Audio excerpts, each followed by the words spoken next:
Good evening and welcome. Hope that's not too loud. My name is Reginald Rogers, and we'll go ahead and get started on the 16th annual Sandra Wilson Cherry Awards Dinner. And thank you for your presence here. I see so many dignitaries and friends, and I want to recognize our wonderful students from the Bowen School of Law. Mrs. Bach and others have kindly attended, and it's good to see the future of law is bright with the attendance. And I welcome all of the judges, particularly Judge Susan Weber Wright, Judge Sean Johnson. I noticed that Judge Wendell Griffin's granddaughter is here, Patricia Griffin. And be sure and tell the judge that Reggie Rogers said that. And Judge Annabelle Imber Tuck, and got her grandfather, Mr. Tuck, there with her. I don't know why you hang out with these old guys, Judge Annabelle. And just teasing. And welcome to all of you to this wonderful event. I was proud to serve over 25 years as on the board of Gaines House, and served at least twice, Julia, as board president. So it means so much to us that you're here. I want to welcome the staff and the board members of Gaines House. Will the board members of Gaines House stand, please? And thank you for your service. Thank you so much. And any ladies from Gaines House, continue standing. Thank you so much. Well, I won't hold this up. We'll go ahead and get started. So I'll turn it over to the current board president. I believe this is her third time serving as president, Julia Hart. Thank you so much, Reggie.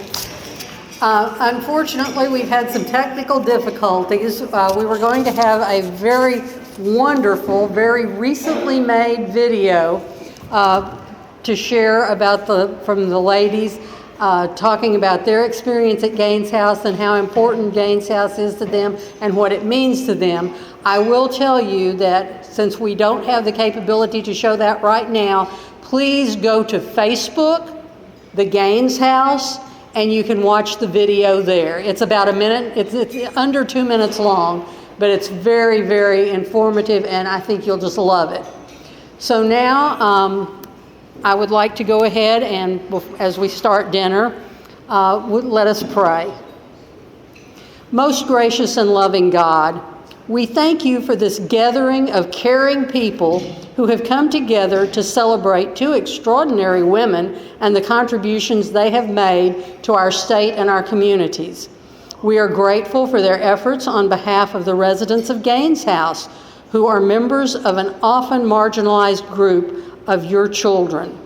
Please bless all who are gathered here and their friends and families and those that the Gaines House serves as we join each other in service to others. Amen. I hope everyone has been enjoying dinner, and maybe you all are about finished. And if you look at me, you'll find that I obviously enjoyed it because I should have had a bib on. Right now, we have two special awards, or special, let's see where they are, two presentations. One is going to be, Jerry Sugar, are you here? We want to award you a certificate of appreciation, and what it says is, in grateful appreciation of your many contributions, participation, and leadership of the Trinity Episcopal Church Matthew 25 partnership with Gaines House in support of our mission and residents. Thank you so much. Would you like to spend just a couple of minutes and explain what Matthew 25 is to folks? Thank you. The Matthew 25 at Trinity Cathedral is the outreach arm. This is the group that is in charge of feeding the hungry, clothing the naked, taking care of the poor and the prisoners, comforting those in trouble. We started about 10 years ago, and we raise money through private donations and take on projects such as Gaines House. And we look for groups that aren't getting a lot of attention. We don't do major administrative costs, but we'll come in. You need furniture? Yeah, we can do that. You need your floor fixed? We'll go do that. We just completed a reforestation project in part of the tornado struck area. Last year we put over 150 big trees in the ground, and we'll start putting another 150 when planting season comes this winter. So there's some great committee members like over at the table over there, and they do a lot of work. My wife used to call these are the dirty hands Christians. They roll up their sleeve and get their hands dirty. So thank you very much. Thank you.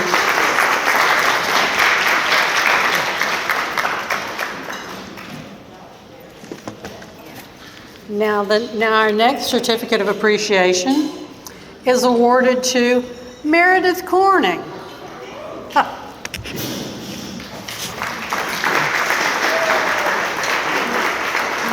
And it says, in grateful appreciation of your many contributions of time, advice, outreach, and efforts in partnership with the Gaines House in support of our mission and residents.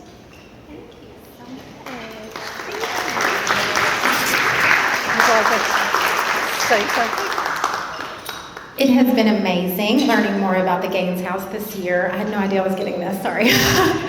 And I've been working side by side with Julia this year, and she is such an advocate for the Gaines House, so I really appreciate you and all the help that you've given me this year in supporting the Gaines House as well. Thank you, Meredith. Now, Benita, next on our agenda is our testimonial from a resident.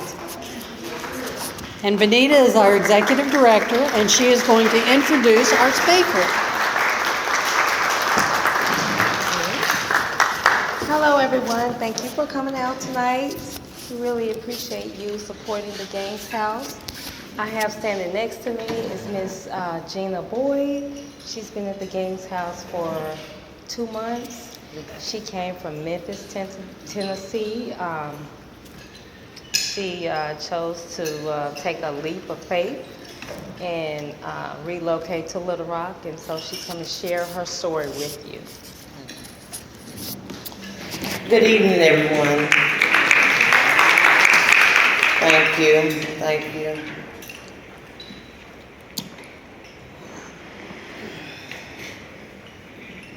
I chose Arkansas because I wanted a fresh start in life, and I wanted to just a fresh start in life, to start over.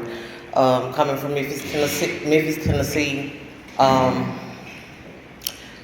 it was a very hard transition. My children were shot in Memphis, Tennessee. They survived, but that began the spiral of events that led me to the Gaines House. I had never heard of the Gaines House. So I was just looking for, I just had to escape. And I just started Googling. And I just Arkansas. I never heard of the Gaines House. And it's what caught my attention was it spoke about women with mental transitional living, for women with mental illnesses and physical disabilities. So I was like, oh, cool. But when I got there, I was apprehensive about, going to a shelter, transitional housing, etc., around, individuals that I didn't know. So, but when I got there, I was greeted by Miss Bonita. She's just a sweet lady. She's real sweet. She's real wise. I was greeted by her, And since I've been there, I've grown. I've been able to sleep. I would say what the Gaines House means to me is it's been my place of refuge. I've learned sisterhood. I've learned growth. I've learned responsibilities. I've learned so many things that I had been running from. But I learned it at the Gaines House. I learned sisterhood, love, sharing, coming together, working together, all the things that I need for life and to go forward and to grow. And I've been accomplishing all those things, and I just feel like everything is divinely orchestrated. And you know, life eventually brought me there, and I'm forever grateful. And I thank you, and yeah, thanks for having me. Bye. Next, we have Nicole, and she's gonna give her story as well.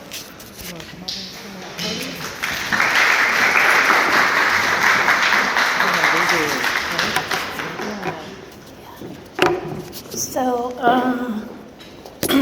actually, first, I'm one of the few people that I get to go home Sunday, which has been about a year and a half in the making. But I've been homeless for roughly 5 years, a little more. And my mental problems, though, have been all my life. So has my disability. But they got even worse when my 16-year marriage fell apart, and I ended up in a mental hospital in Northwest Arkansas. Unfortunately, there I had a massive grandma seizure that stopped my heart, and obviously they were able to start it again, but on the way to the hospital it happened again. I don't know how, but I ended up being life-flighted to Little Rock. And after being in a coma for a while, I was able to get into a mental hospital, which introduced me to the Gaines House. And I'd never heard of them. I didn't even know there could be such a place. And I'm a very anxious person. I suffer from anxiety and have for all my life.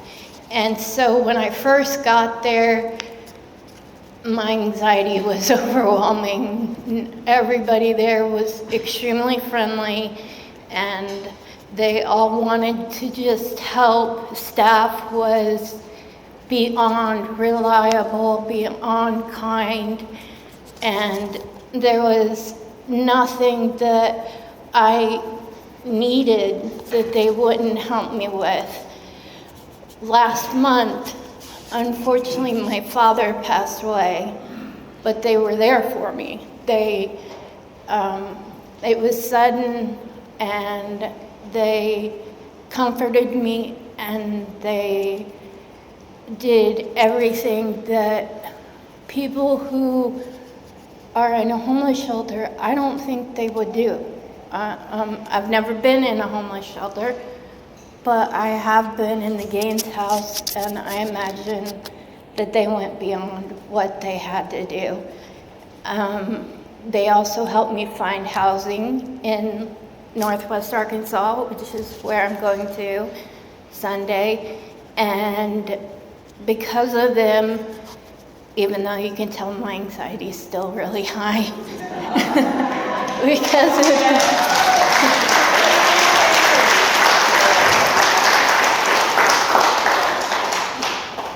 of them, my anxiety is actually a lot better than what it used to be.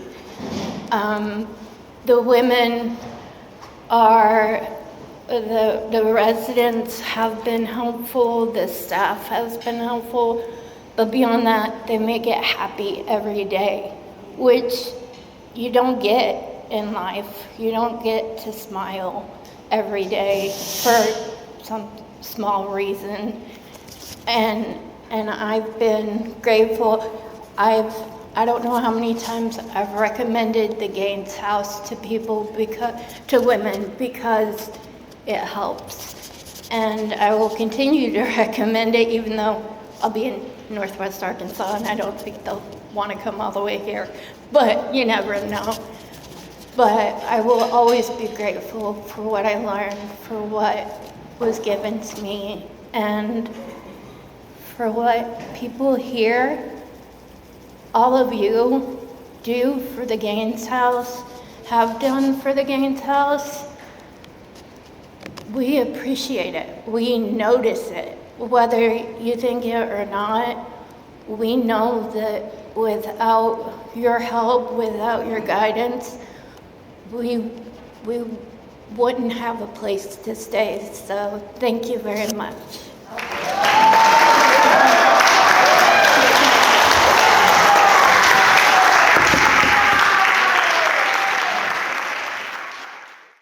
Thank you all so much. Thank you, Nicole, for that wonderful, wonderful story of how Gaines House has helped you. Now, we move on to our honorees. And I would like to ask Dr. Richard Smith to come introduce first honoree, Annabelle Davis Clinton Imber Tuck. We've got all the names.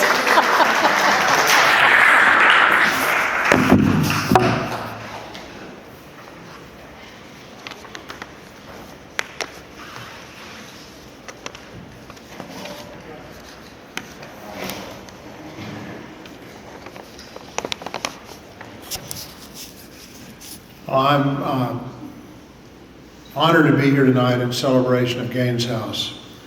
And these are two accomplished women who we are honoring tonight and celebrating.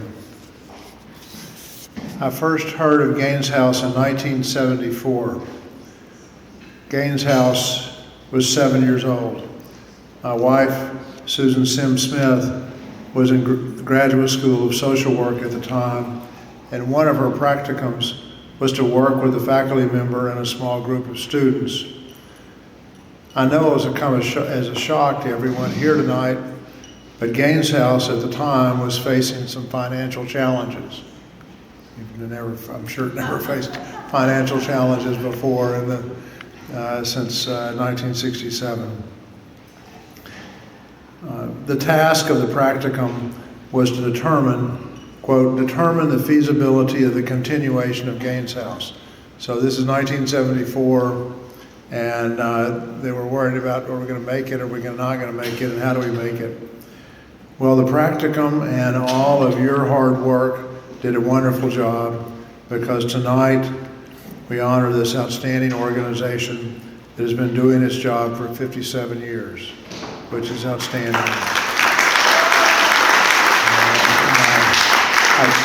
I commend everyone here and all the others who helped with that. I want to encourage all of you here to keep it up and sustain this community service for another 57 years.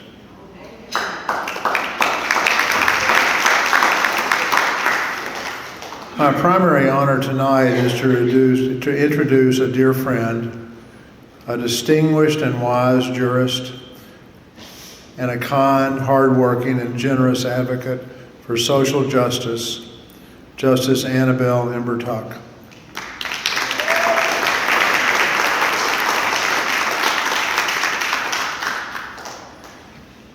Annabelle's beginnings were modest, with her birth in one of my favorite places on earth, Heber Springs, Arkansas. Right away, she began to distinguish herself by being what I think is probably the only person in that dear little town, in Annabelle's and my era, who had ever heard and applied to Smith College in Northampton, Massachusetts, one of the storied 7 sisters of women's liberal arts colleges, much less being accepted, matriculating there, for her undergraduate studies in government, where she graduated magna cum laude.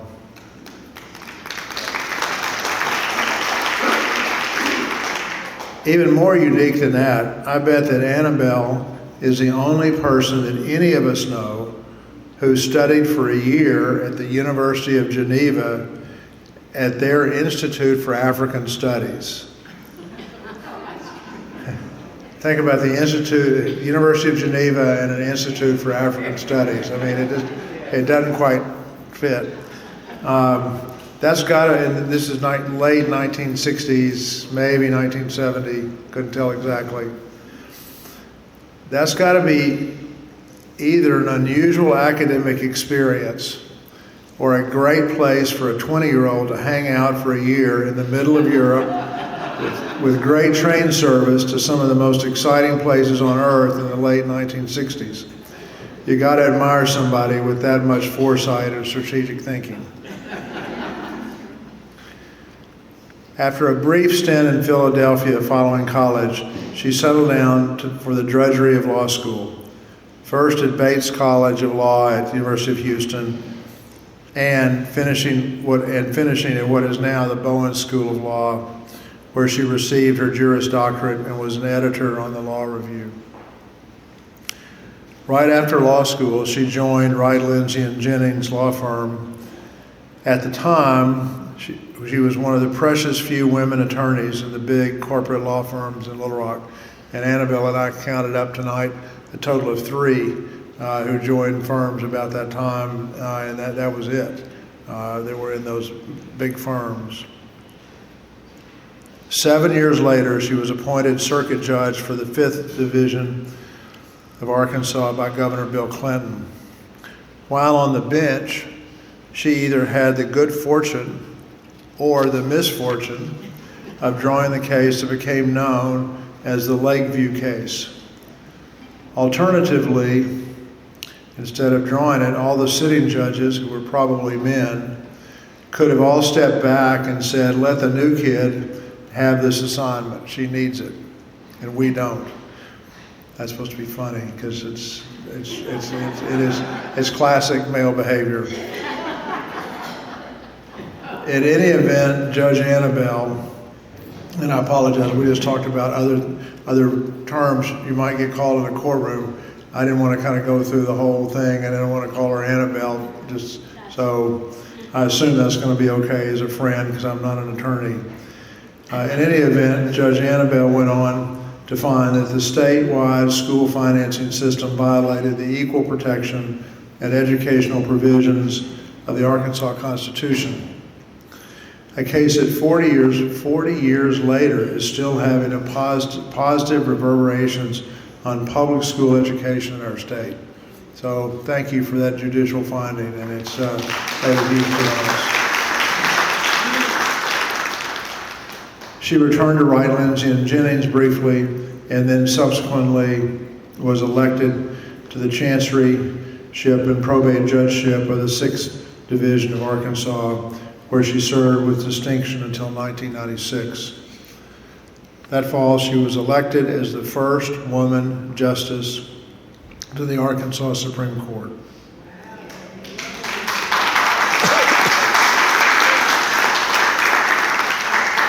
Where she served with distinction and was reelected twice in 1999 and 2007. She stepped down from the court in 2010 and has been the Public Service Fellow and Juris in Residence at the Bowen School of Law.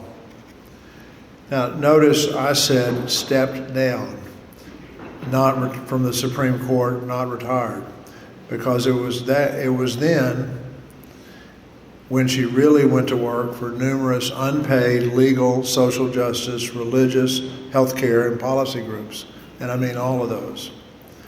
She has also won numerous awards. If I listed these individually, we would be here till dawn. Some of her most notable awards are the Just Communities of Arkansas Humanitarian Award, induction into the Women's Hall of Fame, and the Arkansas Bar Association Legal Hall of Fame. Annabelle is sustained through all this by her deep relationship with her husband, Henry Tuck. They travel together widely and share a deep spiritual journey. Suffice it to say that our honoree is compassionate, wise, soulful, and kind.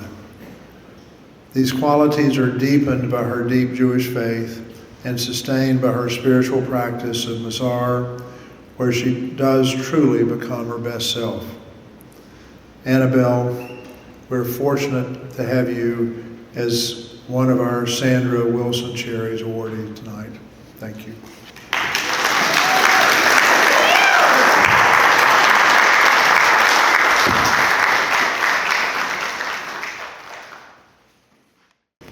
Thank you very much, Dr. Smith.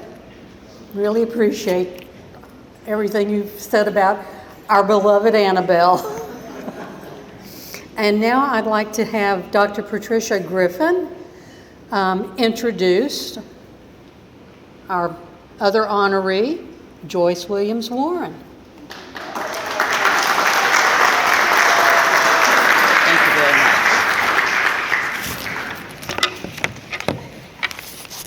Good evening.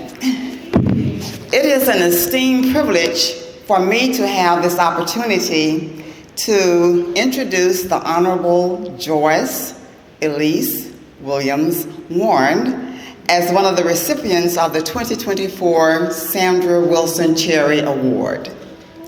Congratulations to both of the honorees, whom I've known for a number of years, going back to the Wright, Lenz, and Jennings days.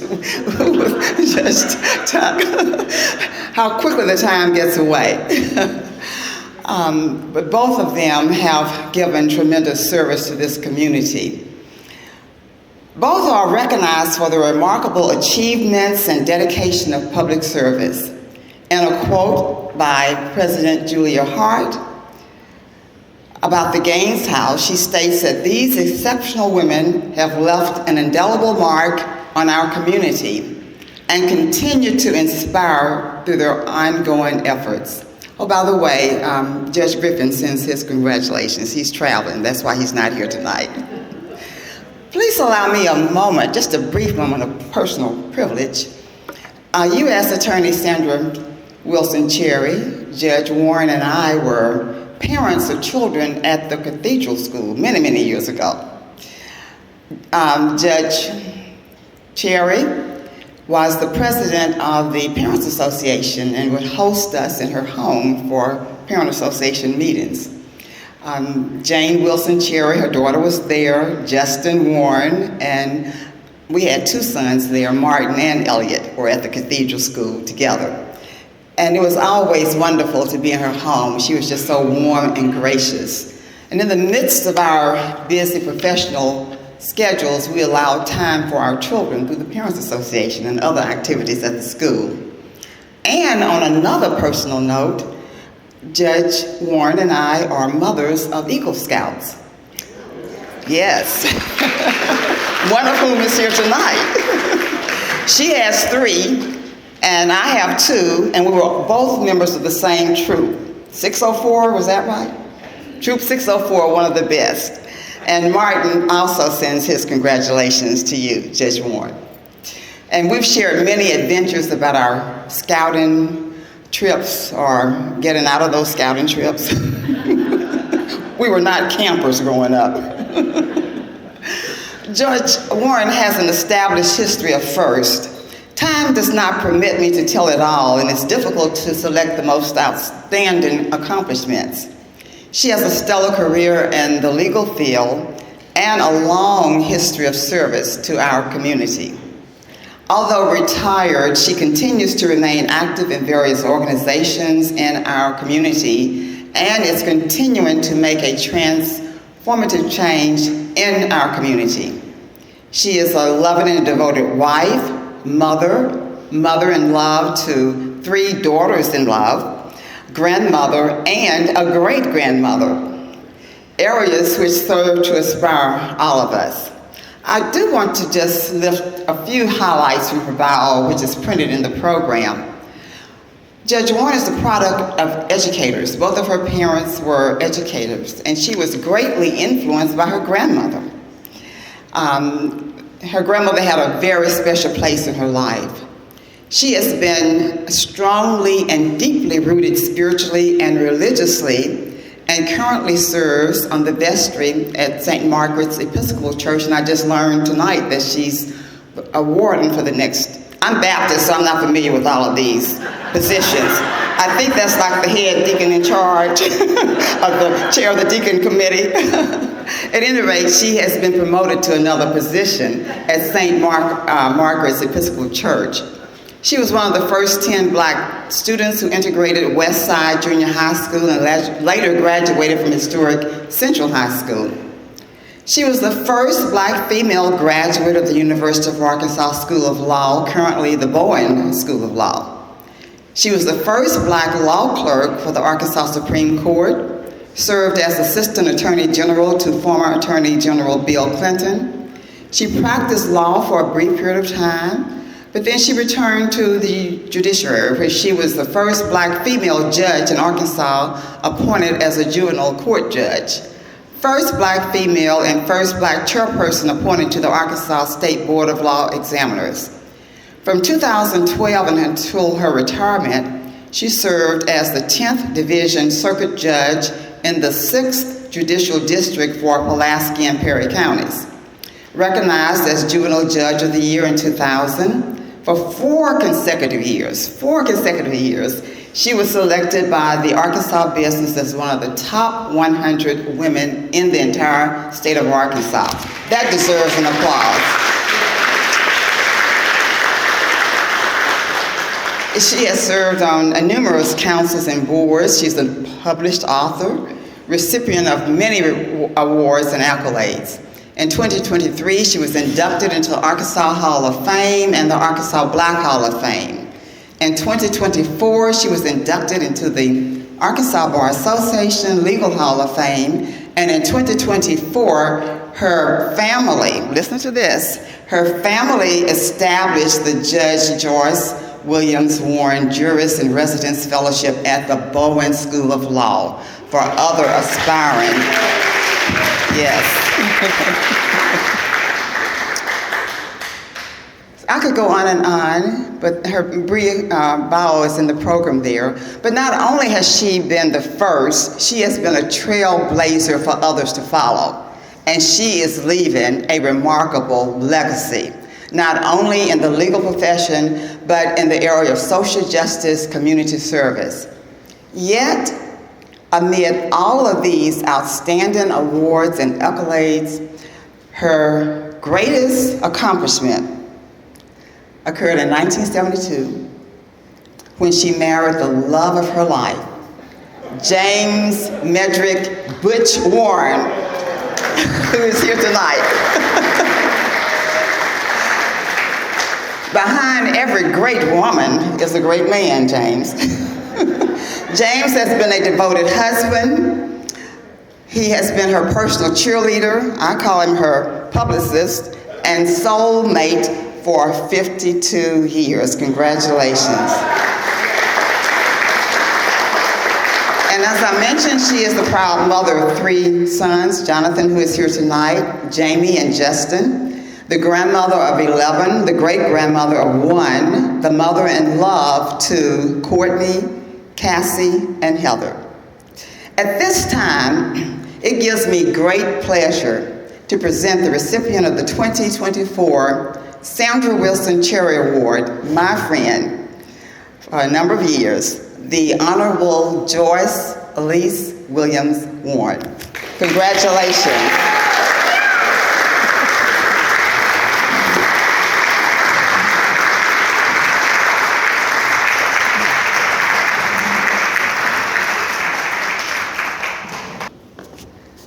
Well, we started with Annabelle, and I want you to know, Annabelle and Joyce and I were all in a service club together, Altrusa, and if you haven't heard of it, look it up. It's Altrusa International, and so therefore I feel like I can call them by their first names.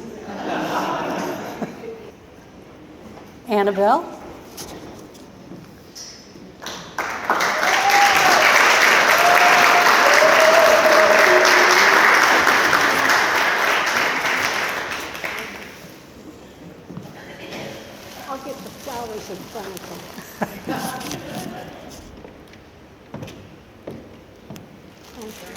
Thank you.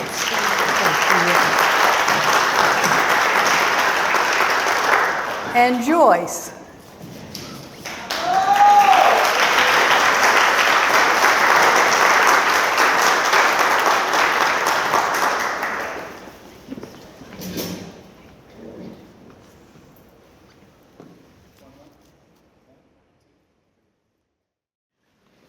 Well, thank all of you for coming tonight.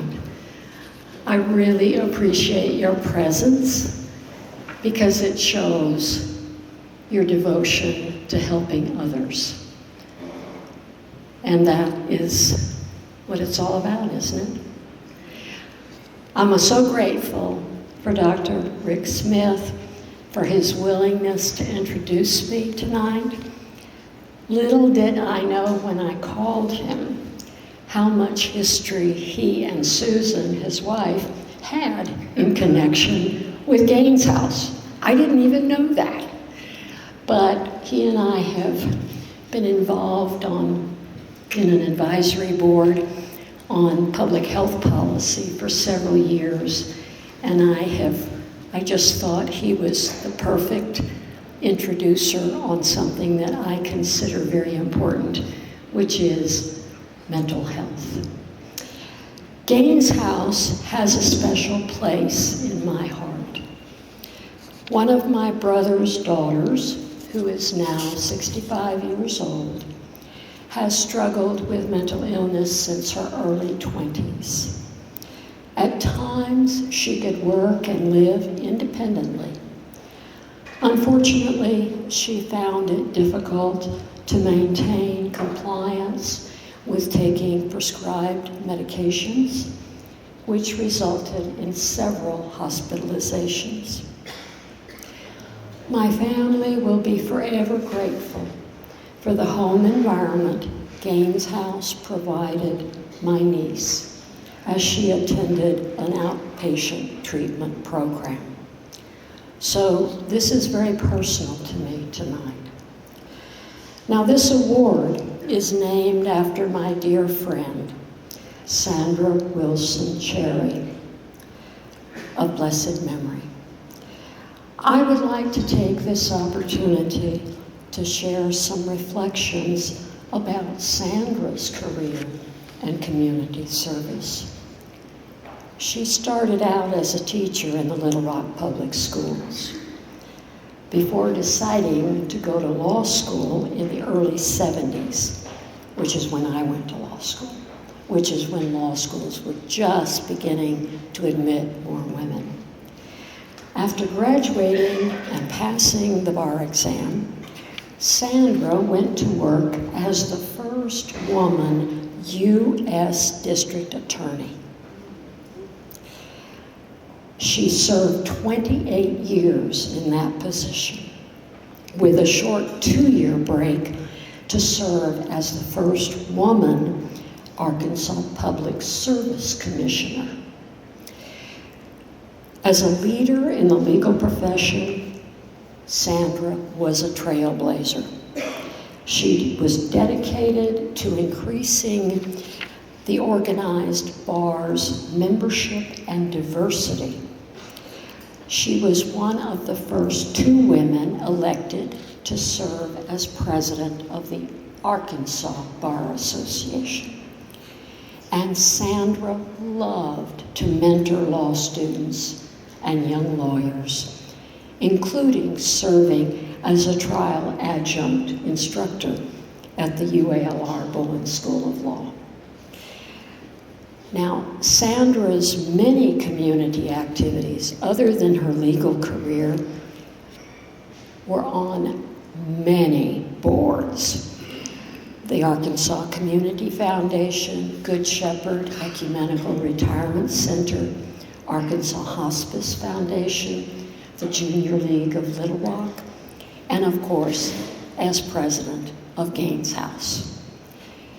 In the last year of her life, Sandra was passionately devoted to raising funds to creating a learning center at UAMS for living kidney donors as a tribute to the young woman who had given a kidney to her.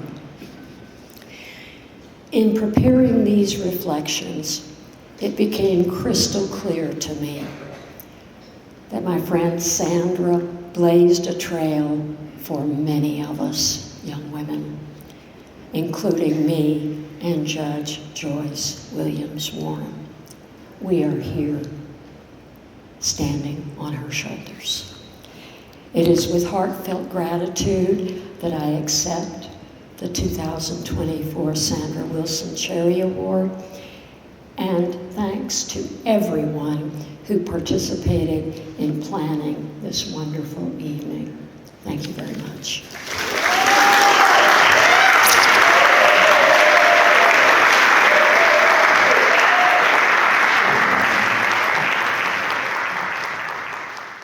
Good evening.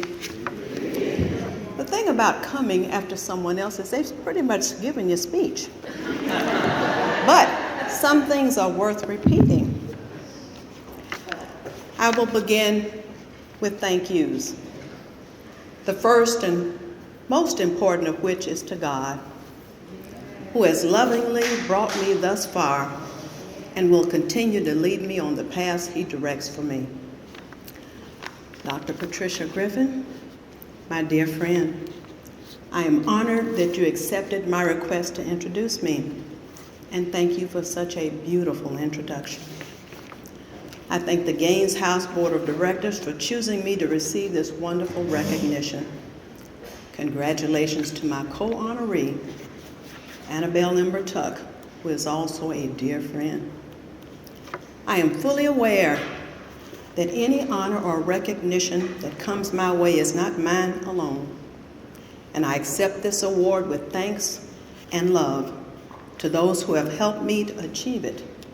My husband, James, who has navigated my professional career, my mother, my maternal grandmother, my 2 maternal great aunts, my children, and all the people who have become a part of my family.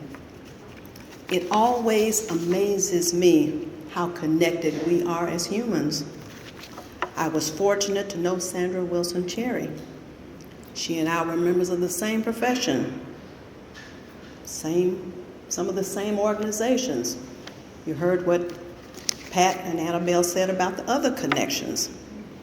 Sandra loved her family, her profession, and her community. She gave back to her community in various ways. We've already heard that she was the first female assistant U.S. attorney in Arkansas. She gave back by serving as the president of the Arkansas Bar Association and serving as the president of the board of directors of the Gaines House. And those are just a few on the long list of her public service activities. One of my most vivid memories of Sandra is her perfectly coiffed hair and beautiful clothes. She was elegant, refined, kind, smart, caring, intelligent, and was known for her astounding skills as a federal prosecutor. I grew up in church where I learned about God's unconditional love for his children, and we are all his children.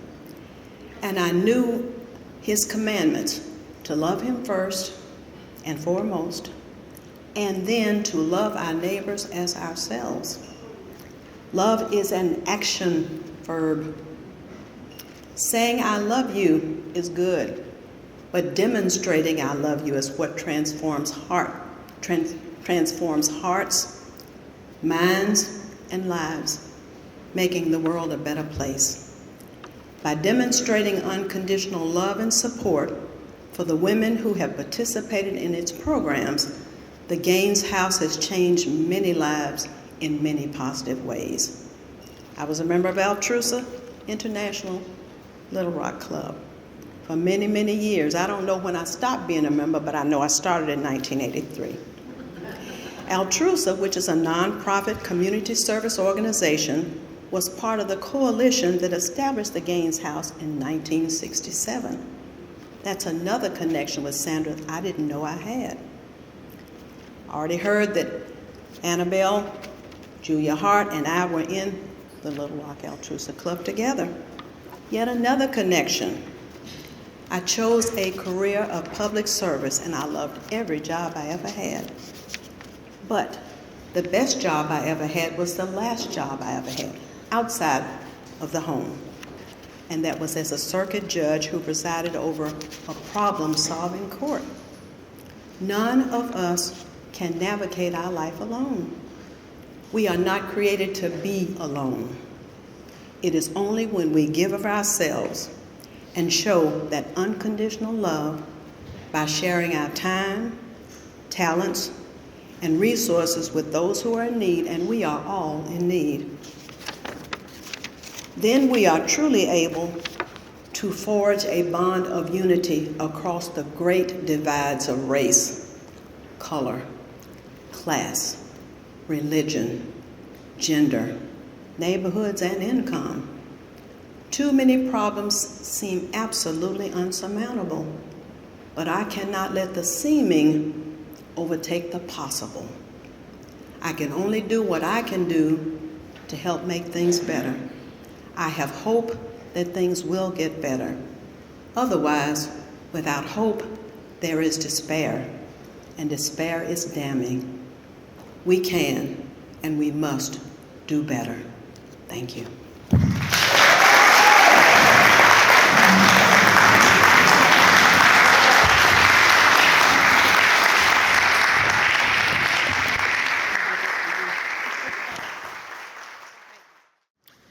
Oh, my granddaughter, Vivian. So I wanted her to be sure and come tonight to see what outstanding examples Judge Warren and Judge Tuck, and of course our dear friend, our wonderful Sandra Wilson Cherry, who they spoke so lovingly about. And I too was always amazed with Sandra Wilson Cherry, because when she entered a room, it was like from Hollywood, the old Hollywood. I mean, I just thought, wow, she was so glamorous, and as you said, that hair was not like mine, it was perfect, and she had pearls, and I mean, she was awesome. And then, of course, an incredible litigator working for the country, really, as a U.S. attorney. And I also know her dear friend here, Judge Susan Weber Wright, who they were very close. And thank you for coming, Judge. Well, what a wonderful evening, and to the new group, the new attorneys, you have a lot to live up to, but it's all been said. You stand on the shoulders in the future of the ladies here, and so I know you will succeed and do well. And so, and then one day maybe Vivian. So thank you, what a great evening. Thank you for participation, and we love all of you. Thank you.